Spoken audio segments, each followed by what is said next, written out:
Donald Trump once vowed to hit John Deere with a whopping 200% tariff on any products not made in the US. It looks like John Deere might be in a bit of hot water after making a pretty wild and controversial move that's got lots of folks up in arms. You see, John Deere is a brand that's long been associated with American farming and agriculture.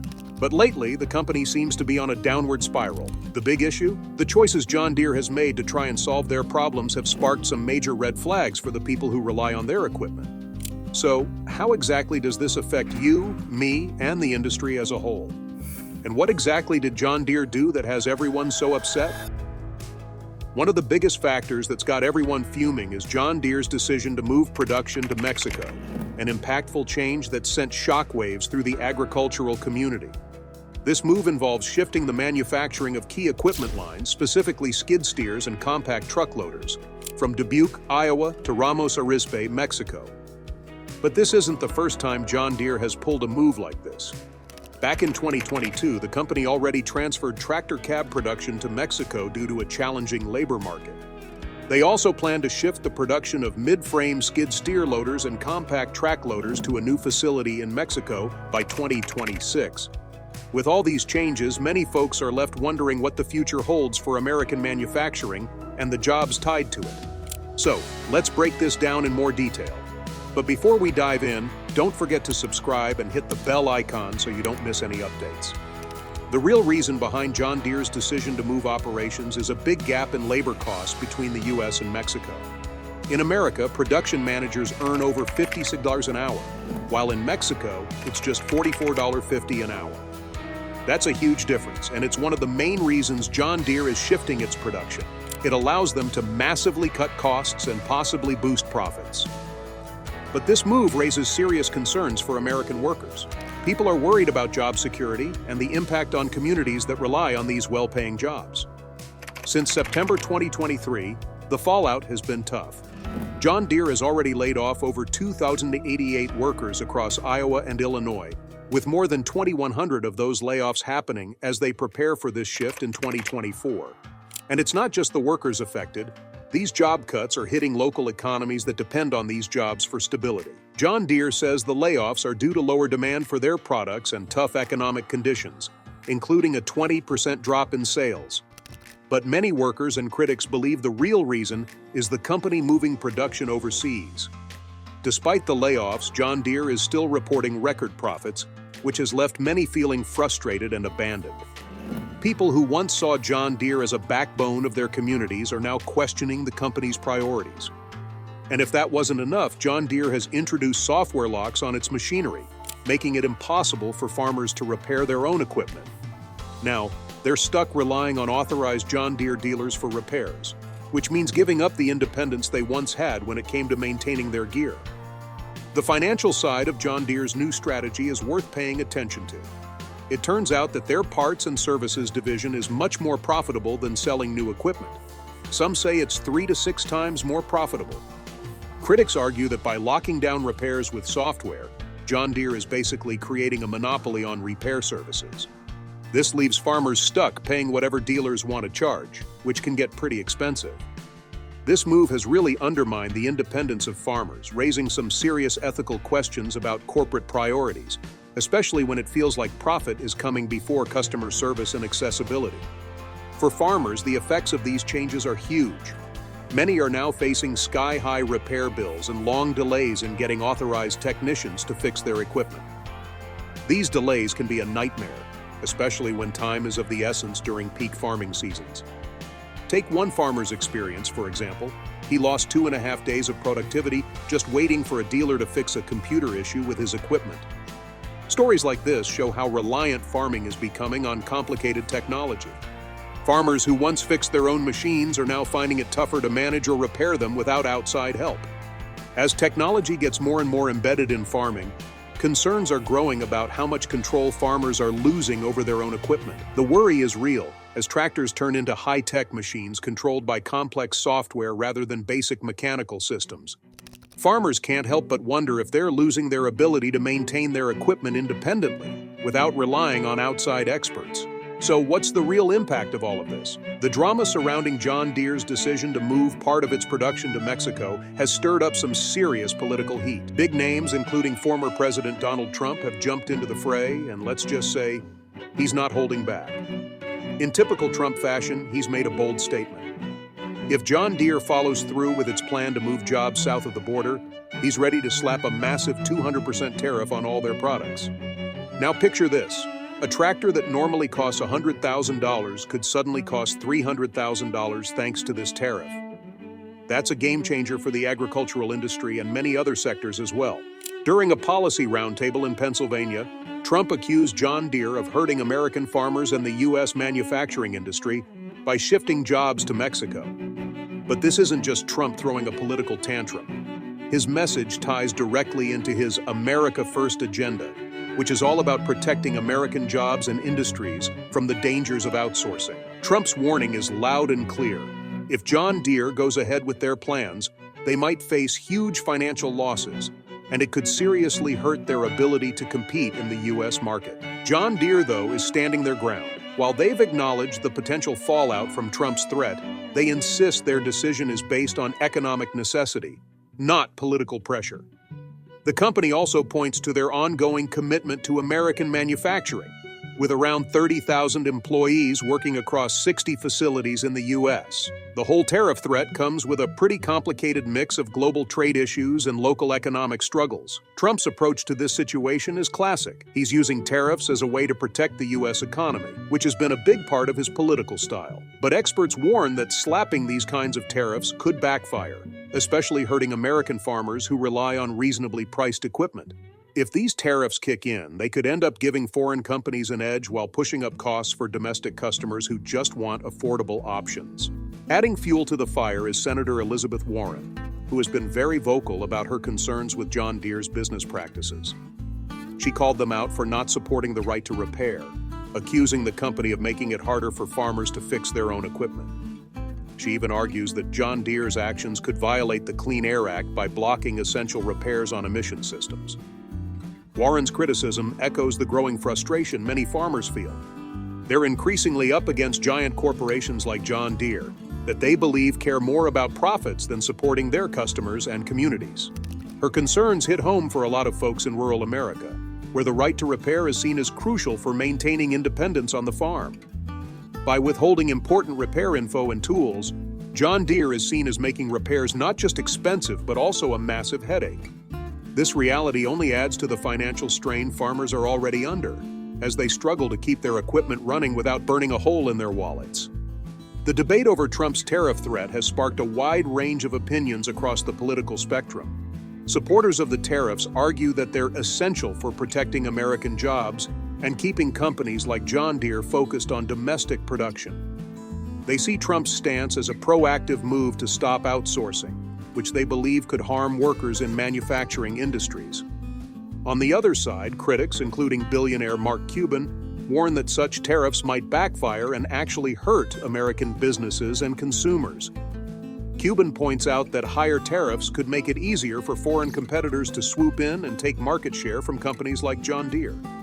He calls Trump's strategy insane, stressing that it could push prices higher for consumers without solving the real issues facing American manufacturing.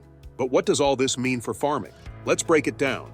The right to repair movement is gaining serious momentum, fueled by John Deere's recent actions, which have sparked an urgent demand for more consumer rights in the agricultural world. This isn't just about fixing broken machines, it's about something bigger. Farmers desire to have control and independence over the tools they rely on to make a living. Imagine not being able to repair or modify your equipment when you need to. This is a major frustration for many, and it's seen as a direct attack on their freedom to operate their businesses as they see fit. As technology and corporate control continue to shape the industry, farmers aren't just sitting back and letting this happen. They're stepping up in new ways to claim their right to repair. Frustration has reached a boiling point with John Deere's restrictive policies, which are blocking farmers' access to essential software and tools needed for repairs. Some farmers are taking this fight to the courts, filing lawsuits and pushing for new laws to protect their rights. A few have even gone so far as to hack their tractors to bypass the digital locks put in place by manufacturers. This isn't just about fixing a machine, it's an act of defiance, a stand for independence and self-sufficiency in a fast-changing industry. Take the DEF CON security conference, for example, where a well-known hacker named Sick Codes showed off a jailbreak designed specifically for popular John Deere tractors. This hack gives farmers root access to their machines, allowing them to repair and modify their equipment on their own terms. It's a bold move that highlights just how far farmers are willing to go to reclaim control over their tractors, especially during critical times like planting and harvest when every minute counts. As farmers' frustrations grow, several states are starting to pass right-to-repair laws aimed at breaking down the barriers that companies like John Deere have put up. Colorado is leading the charge, having passed laws that specifically target agricultural equipment, requiring manufacturers to provide farmers with the tools and info they need to repair their gear. But these efforts aren't without opposition. Big manufacturers argue that such laws could jeopardize safety and mess with emission standards. Despite these challenges, the right-to-repair movement is gaining momentum. Advocacy groups are pushing hard for stronger laws that would force companies to loosen their grip on the repair process. If these efforts succeed, we could see a major shift in the relationship between manufacturers and consumers, not just in farming, but across many industries. Beyond the legislative halls, farmers are taking the fight to court. They're suing over what they claim are antitrust violations tied to John Deere's restrictive repair practices. A notable case, Forest River Farms versus Deere & Company, involves a North Dakota farm accusing John Deere of monopolizing the repair market. This lawsuit is part of a wider struggle against corporate practices that limit consumer choices and inflate repair costs. This growing frustration among farmers shows just how deep these issues go, not only affecting the farming community, but also rural areas as a whole. The outcomes of these legal battles could set important precedents for consumer rights, especially in a world where technology is becoming more complex and machines are increasingly high-tech. For farmers, the financial strain is real. With already razor-thin profit margins, rising equipment prices and sky-high repair costs are adding serious weight to an already heavy load. The U.S. Department of Agriculture estimates that farm income could drop by as much as 25% this year, mainly because of rising operational costs and limited access to affordable repair options. This financial strain is more than just a challenge for individual farmers. It's a real threat to the stability of entire rural economies. As costs go up, small farms are facing serious difficulties that could lead to further consolidation in the agricultural industry. Many small-scale farmers might be forced out of business, which would mean fewer farms to produce food and a less diverse food system. This trend of consolidation has major consequences. It's not just about food production. Community ties and local economies also suffer. In small towns where agriculture is a key part of life, the loss of farms means fewer jobs and fewer opportunities. On top of that, John Deere's restrictions are affecting more than just farmers. Independent repair shops, which are important employers in rural areas, are getting squeezed out because farmers are being forced to use authorized dealerships for repairs. This can lead to job losses in these small communities, where every job matters for the local economy. But is there a solution to all of this? Well, it's a complicated issue. Let's take a closer look at John Deere's situation. John Deere's current actions highlight a big divide between the company's massive profits and its decision to lay off thousands of workers. In 2023, John Deere announced record profits of $10.1 billion, a huge 42% jump from the year before. On the surface, it looks like the company is doing great, but this success is overshadowed by the recent layoffs. Over 1,500 workers across their Iowa and Illinois factories lost their jobs, leaving many people wondering how the company can prioritize profits over the livelihoods of its employees. The United Auto Workers, UAW, have been outspoken about these layoffs, accusing John Deere of corporate greed. Even as the company celebrates its financial success, its actions are raising serious ethical questions. It's hard to ignore the contrast between John Deere's impressive profits and the thousands of workers it's let go, especially when they're projecting $7 billion in profits for 2023. This whole situation raises some pretty tough questions. How can a company that's clearly making good money justify laying off workers? Critics argue that these layoffs aren't just a reaction to market changes. They show a corporate culture that cares more about making shareholders happy than taking care of its employees. The United Auto Workers, UAW, has called these job cuts an insult to working-class people, especially in Iowa and Illinois. They also point out that it makes no sense for a financially strong company like John Deere to outsource jobs to countries with cheaper labor when they're already doing so well. When viewed from the perspective of the union, their dissatisfaction is very natural. They are concerned not only about the individuals who have lost their employment as a result of these layoffs, but also about the damage that will be done to the communities who are economically dependent on John Deere responsibilities. This already stressful position is made even more so by the enormous compensation package that was given to CEO John May. In 2023, his salary package increased to $26.7 million, which was an increase from the previous year's amount of $20.3 million. Especially considering that the company is downsizing its workforce at the moment, that is a significant increase in income. The notion of corporate greed is only fueled by this kind of compensation gap, which results in executives earning enormous rewards while normal people confront the possibility of losing their jobs. The statements made by the United Automobile People, UAW, illustrate this gap, as they argue that paying executives such a high salary is out of touch with the hardships of the people who have contributed to the success of the corporation.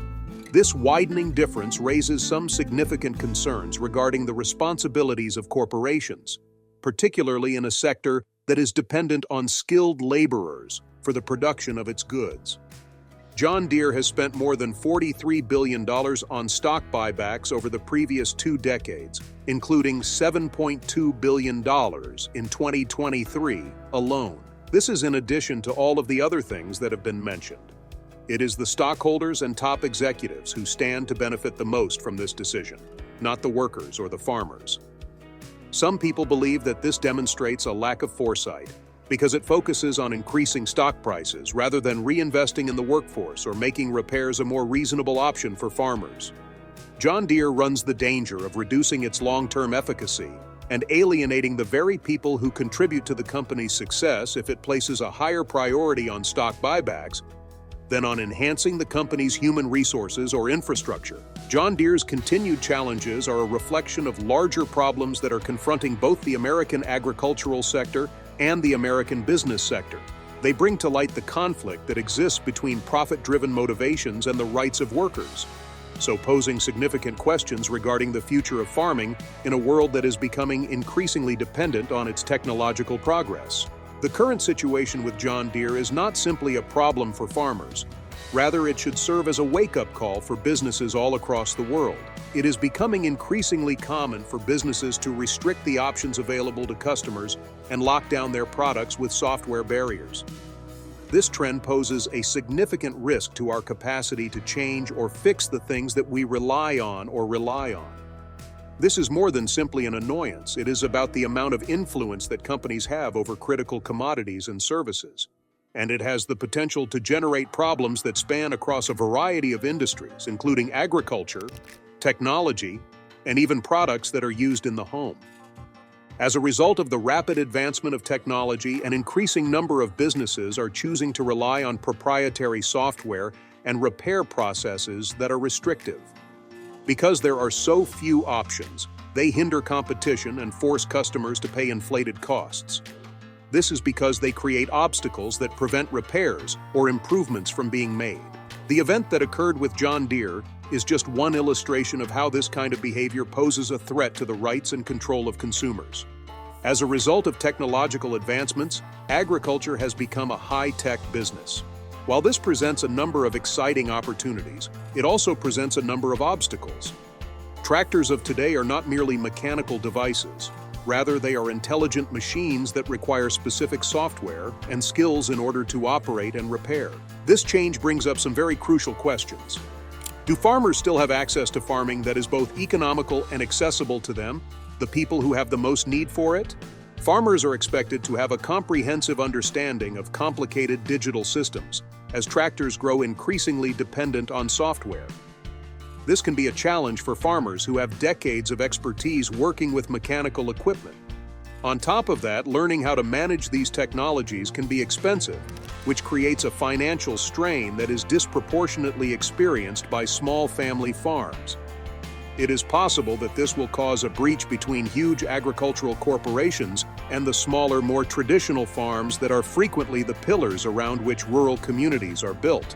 John Deere and other companies in the industry have a mindset that is motivated by profits, which raises fundamental ethical problems about what it means to be a responsible firm.